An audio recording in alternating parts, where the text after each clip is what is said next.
so make sure you laugh really loudly.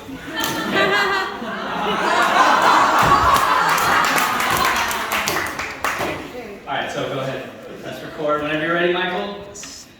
Okay, so hello everybody. This presentation will be covering the topics of culture shock and stress management. So first, I'm going to start with a little bit of a self-introduction to give you context on my perspective. My name is Tyler Nakashima. Okay, I am from Long Beach, California, in the US. This is my mom, right here. She is a first-generation Filipino-American. Fun fact, she went to the same high school as Snoop Dogg. And the person who gave me that last name, Nakashima, is this handsome feller. That is my very American-Japanese dad. So he doesn't speak a lick of Japanese, and he wears his shoes inside the house. Yeah, it's kind of gross, but it's alright, we love him, he's a good guy. So, because of my last name, I've always been really interested in studying Japanese. So I started studying Japanese in high school, and my Japanese class is actually where I learned about the JET program. And so I've been planning to do this for basically my whole life. Before graduating university, I studied abroad in Tokyo in 2018 for 1 semester. And so I have some experience living in Japan before coming to the JET program. But I know that this is not the same experience that most of you have gone through. So hopefully I can address some of the concerns that I've had to deal with before coming. And just a little disclaimer, I will be acting as a total armchair psychologist today. While creating this presentation, I used some prestigious academic sources like my life, the first page of Google, my friend's Instagram stories, and the culture shock presentations given by previous generations of Jets. Shouts out to Ryan Koski. His presentation last year really inspired a lot of what went into this one. So if you like it, give him some props. All right, so if you Google search culture shock, you will see this graph and tons of graphs similar to it. It's not perfect, but it is a very useful starting off point, so I will be using this as a structure for my presentation. With one addition. I added a section, so we've got the honeymoon, and then my addition, the fall. So I added this, I totally made it up, but I think it'll be a good chance for us to discuss some things that I think are important to talk about. Then there's the stage of anxiety, adjustment, and acceptance. Okay, so this is the roadmap. Let's get started. Okay, so first stage is the honeymoon. I'm sure this is everybody's favorite part. I'm sure some of you, like especially the first year Jets, might even still be in this stage. You're pretty fresh to the country, so I don't blame you.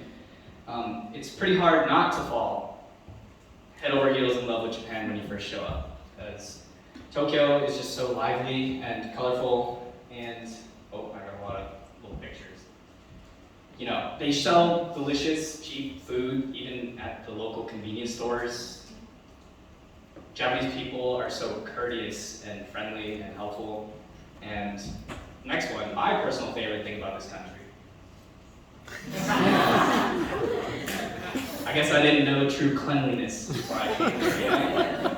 These are amazing, but if you stay in Japan long enough, I'm sure you'll realize that for every one of these toilets, there's one or two of those, especially where we're from. So that brings me to my next part of my presentation, which is the fall. So in this section, we will be discussing any reasons that might cause somebody who was previously really infatuated with Japan to maybe hold some kind of discomfort, resentment, or become disillusioned when living here for a long enough period of time. So, I think you can break these reasons up into two main categories. The first would be an increase in what I like to call cultural conflicts. And the second reason would be a decrease in your access to the comforts that you're familiar with from home. So, first, the definition of cultural conflicts for the purposes of this presentation are going to be any confrontational experiences caused by cultural differences. So for example, this can be as benign as maybe something like having trouble figuring out how to sort your trash when you first show up, but it can also be a little bit bigger. So here are some examples of some pretty life-altering, societal-level cultural conflicts that maybe some of you in this room have experienced already. So first one, Japan is kind of relatively conservative in its views on gender and sexual identity, especially compared to where I'm from. So that might be a struggle for some people. The second one, language inaccessibility. So I'm sure that when you guys are moving in, you might have realized that you really need a Japanese person to help you through the moving in process, because if you don't speak Japanese or you can't read or write, a lot of these legal documents and processes aren't available in English, and that can be pretty tough. Third one, tattoos and piercings. Everybody here, looks pretty different compared to the average Japanese person. That can throw some people off, especially if you're doing some kinds of body modification, tattoos, change your hair, anything like that. And there's a stigma associated with these people sometimes. And the last one, dietary restrictions. Some people who have dietary restrictions that are not so common in Japan, such as food allergies, vegans, vegetarians, people who are keeping kosher or halal, you might find it a little bit harder for you to find something to eat at your average restaurant, and this can be very stressful. So, and of course, Japanese work culture is a bit infamous for creating these kinds of cultural conflicts. First one, healthcare confidentiality. In the States, we have laws protecting this. They're called HIPAA laws. And in Japan, it might be kind of awkward when your superior feels the need to know about your medical diagnoses when you don't feel it's particularly relevant to your work. Next one, long working hours. Many JETs report feeling pressured to stay past their official working hours because their coworkers do it all the time and they don't really seem to complain. And this kind of leads into the next one too, lack of vacation time. Obviously, according to our contract, we have a guaranteed amount of vacation days, but when it comes to discussing when you're allowed, quote unquote, to take those days, sometimes you might receive a little bit of resistance depending on the work culture of your place. And lastly, the rules. Japan can be pretty infamous for having a lot of bureaucracy, like you're not allowed to do this, you can do this, but you have to do it this way, and if you do, you have to fill out some forms and honko 3 times, and that can be pretty exhausting to navigate, especially if you don't understand the paperwork. And having to deal with all of these problems while also having less access to your comforts from home can be stressful. So here are some examples of comforts from home that maybe some of you might be missing. So first one, obviously, is the support that you get from your friends and family and the people that you consider part of your community. There might be certain foods or activities that you do to help you relax that you might not be able to find as easily in Japan, and including the everyday products, things like cosmetics, hygienic products, maybe even like your favorite smells, detergents. It can be hard to find suitable replacements for these things. And the last two are a little bit more vague. Ability to be self-reliant. So, all of us in this room differ a little bit in age, but we're all adults. So I'm sure that we've had some time before the JET program to build up this sense of self-reliance and independence, right? You're like, okay, I'm an adult, I can take care of myself, I can navigate this world. But when you move to Japan, you get humbled, A lot of the times we have to rely on the patience and kindness and willingness to help of other people. And that's not a bad thing, but this can be a little bit self-conscious, or this can make some people feel a little bit self-conscious, or maybe even humiliate them at times. And then mutual understanding. So what I mean by this is that when you're speaking with people who grew up in the same place that you did, there are certain things that you say to each other that you don't think twice about. You don't have to explain it because you know that they already understand it. And it's not just a language thing, but a cultural thing too. And I think we all take that feeling for granted a little bit until we are the odd one out in the new environment. So one thing I'd like to discuss in more detail. Oh, actually, before that, sorry. I'd like to open up some discussions. So if everybody could do me a favor and just form groups of 4 or 5 with the people around you, I will start a 5-minute timer and just discuss these 2 topics. What kinds of cultural conflicts have you personally experienced, and what kind of comforts from home do you experience? Go ahead.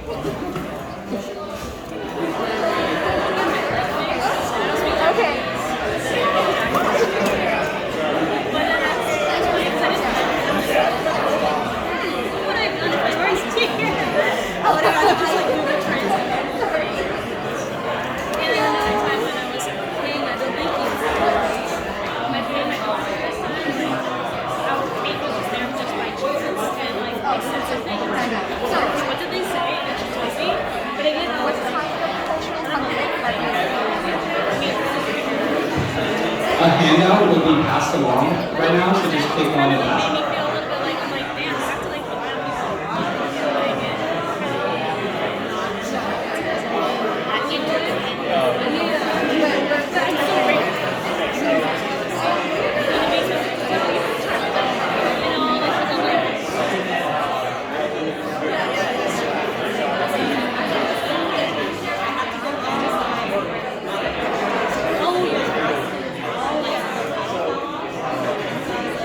My best comparison is when my mom displayed a eating bag.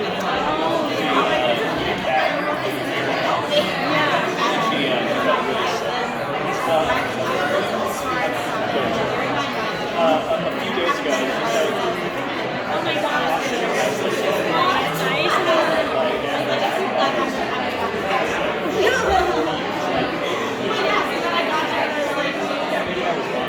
it's sort of like one of those things. Yeah, I guess. I'm not able to place a chapter. So I don't know if I have it. It's sort of like my mom's.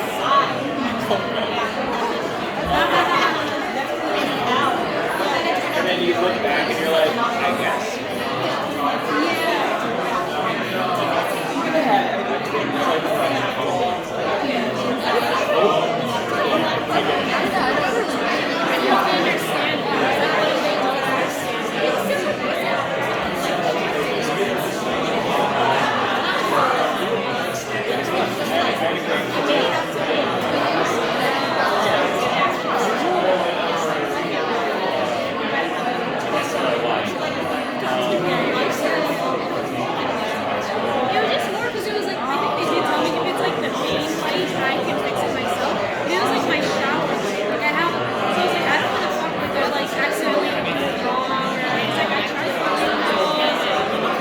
About 90 seconds left, so please begin to wrap up the conversation.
Seven, 6, 5, 4, 3, 2, and 1.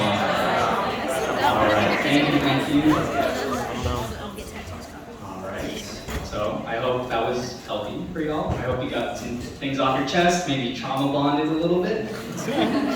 Okay, so next we will talk about the anxiety stage. So for this phase, I will be discussing the different ways that the effects that culture shock can have will physically or mentally manifest in someone. So first, here are a few things emotional and behavioral changes that you should look out for. If you notice yourself feeling this way, definitely pay attention and address the issues. Most of these symptoms are similar to depression or social anxiety, but I'll discuss them briefly. Sleeping too much or not enough, general sleep issues are always a sign of concern. Always feeling tired or getting irritated easily, feeling apathetic or sad for no reason. These are all emotional changes that you might notice in yourself. Self-isolating is a pretty big one, commonly reported, which makes sense because when you're in a new environment and everything's stressing you out, what you would want to remove yourself from that environment. But obviously I would recommend not to do that. Try to stay involved, try to make sure that people know you're doing all right, or help them. And the last one, resenting Japanese things. When the culture that is causing you stress, intentionally or inadvertently. These things can be indirect as well. But yeah, when that culture is causing you stress, you might build up a little bit of resentment towards these things, and it's hard to blame people, but try not to let it affect how you treat Japanese people as a whole. Okay? So, I think that one really common contributor to culture shock is the built-up fatigue that comes with constantly having to navigate in a different language other than your native one and the culture. So I wanted to discuss that in particular. So.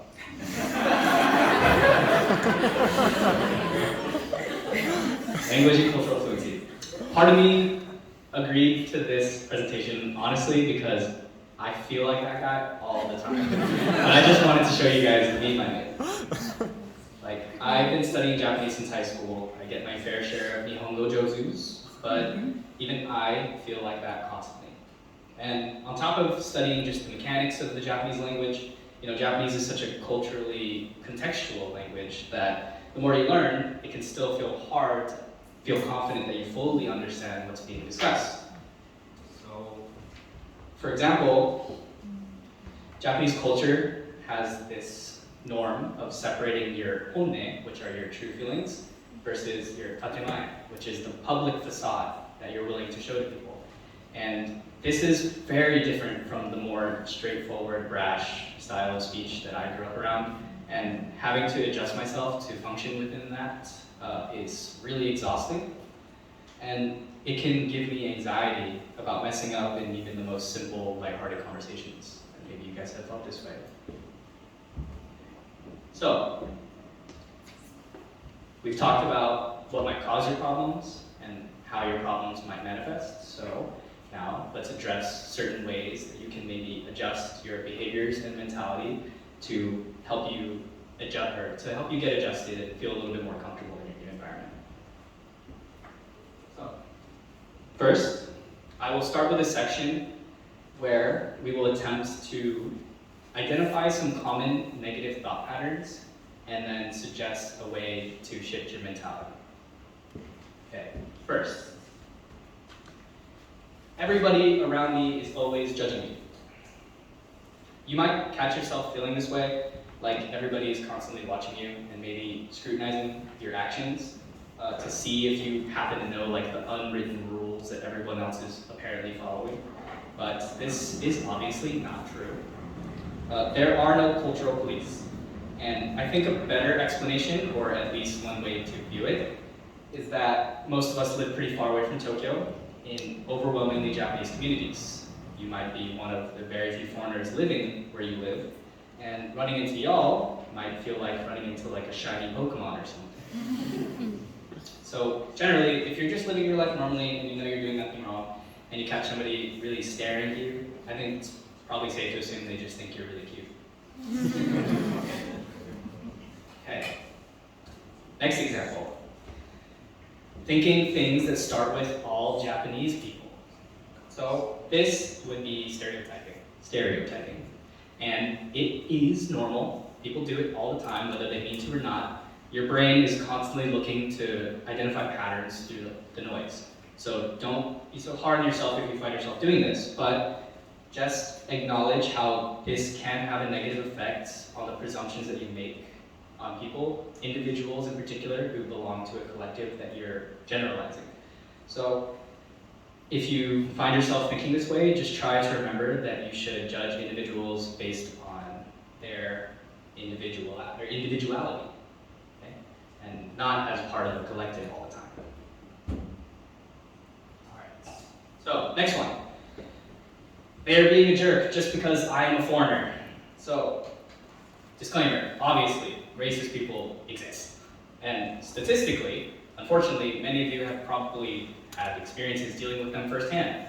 And that is serious, and if it happens to you, you'll probably know, and you should address it accordingly. But that is not what I'm talking about. What I am suggesting is just that it's sometimes good to remind ourselves that we shouldn't assume negative intentions to any situation that could have just been caused by ignorance, right? So if somebody is being a jerk to you, they might be a racist jerk, or they could just be a jerk. And for the majority of all the minor altercations in your life, I think it's a little healthier to try to take things at face value and not assume the worst until you have significant reason to do so. Okay, you might be right, you might be wrong, but at the end of the day, you will have spent less time worrying about the worst case scenario. And last one. I don't belong here. This one's a bit tricky because everybody is going to have different values for deciding where they want to live. But this is an extremely personal decision, and everybody in this room will be making a decision pretty soon whether or not they want to stay here for another year. So I just want to give my 2 cents. Personally, I believe that not just Japan, but most places in the world don't feel very inviting when you first show up. And I think we are all capable of building a life wherever we want to, finding the people that we vibe with and blocking out all the noise. But that process takes time and a lot of work and patience. And I wanted to emphasize this point in particular because approximately half of all the jets at Ibaraki this year are new. And when you go to make your decision in December or January, maybe just consider the fact that if you were to, or that you might be at the low part of the culture shock process. It's possible that if you just give it a little bit more time, that you will be happier and well-adjusted, and you'll feel more comfortable in your environment after just a little bit more time, and patience. So I've heard a lot of stories of jets choosing not to recontract, and then by the end of the year, they come to regret that decision. But I haven't heard as many stories about the inverse of that. So obviously, you know what's best for your life, but these are just my 2 cents and maybe food for thought when you make that decision. Okay. All right, so those were strategies to address your mentality. And now I'm going to suggest some healthy behaviors that might mitigate the stress of culture shock. First, obviously, you should try to maintain your general self-care behaviors, and the next presentation that Esty will be giving will discuss this more in particular, so I will leave that to her. But there are 2 behaviors that I'd like to remind everybody of. The first one is that you should definitely keep in touch with the people back home.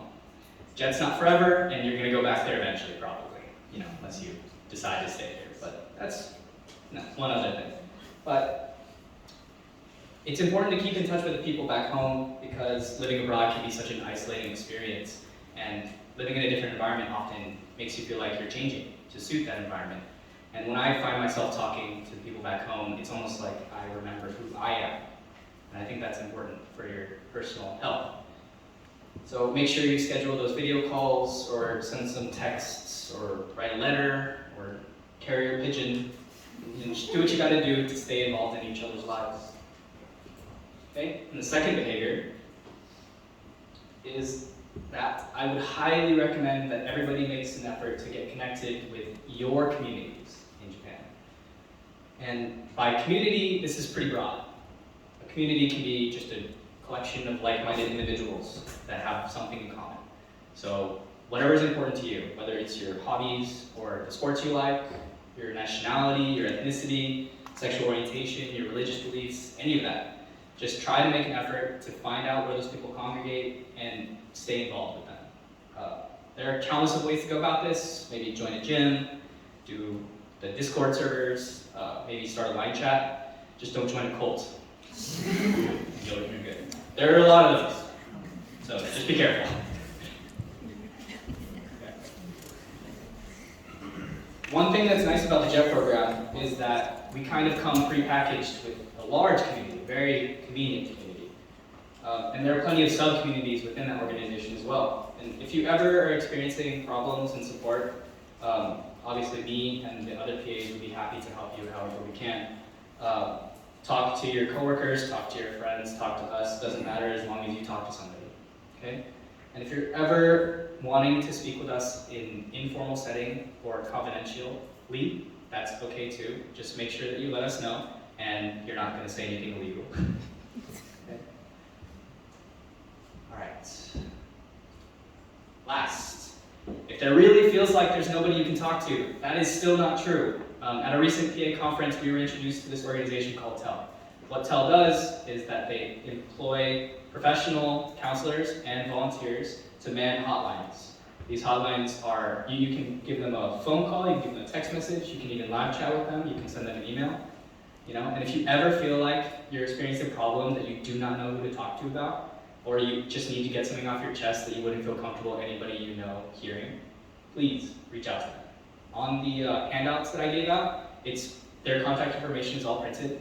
And I'm sorry, I did make too few handouts. Feel free to take a photo of the handout, this slide, or I will send the file to the Ibaraki line chat later. So please, if you feel like you could ever use this, save it. All right, last stage, acceptance. So what does acceptance look like? Well, spoiler alert, you're not going to become Japanese. So, a little bummer, but all right. One thing I appreciate about where I'm from is the level of cultural diversity. The US has been a cultural mixing pot for a long time, and the idea of who counts as American is basically just anybody who decides to live there. Depends on who you ask, of course, but that's the general attitude. But in Japan, relative to that, they can have a more conservative view on who counts as Japanese. And they've been like that for a while. But I do think that's changing. So, do you guys know the context of that? Did anybody hear about that? That was great. I love that. So, for those of you that don't know, Gwen Stefani is an American pop idol celebrity, and she was really infatuated with Japanese culture. She involved herself with Japanese culture a lot in what she does professionally and personally. And she gave an interview where she expressed this passion, and she kind of worded it in a funny way where she says, oh, basically, I am Japanese. And a lot of people kind of reacted poorly to this, mostly Westerners, because they saw it as a bit rude. But a lot of Japanese people then reacted with a positive message saying, oh no, this is great, we like cultural interaction. And I'm sure, there's many different opinions on this, but personally, it was very encouraging to hear about the people who would support that. And I really do think that, I've been to Japan 3 times in my life, and each time it really does seem like you see more and more foreigners everywhere. And it does seem like that the newer generations have different views on who counts as Japanese and who belongs here. And I think that this is great, but these are generational attitudes, and they take time to disseminate through the rural areas, which is kind of why we're all here. Our presence, whether you think about it or not, really does help this process along. So, even if it can make us uncomfortable at times, I think that as Jets, we should embrace the feeling of being outsiders. We have a responsibility and privilege to represent a unique perspective to Japan.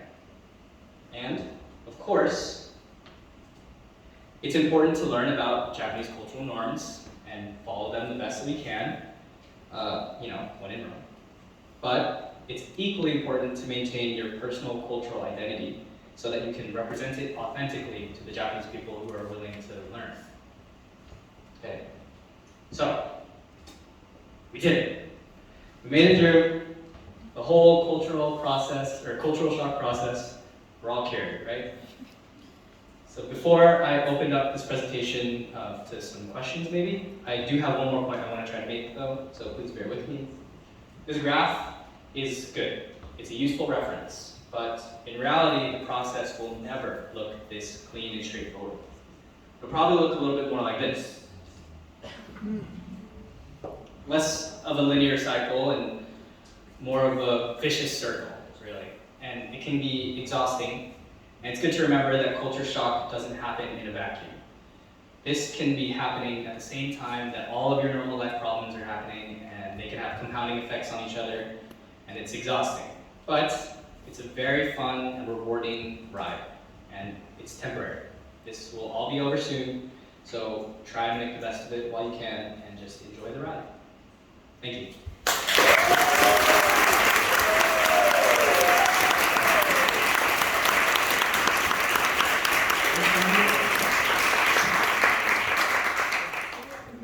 Oh, never mind. Save your questions, message me. You know, if you guys ever need somebody to talk to, as a friend, as a professional, feel free to reach out. I would much rather complain over a beer than hear some bad news.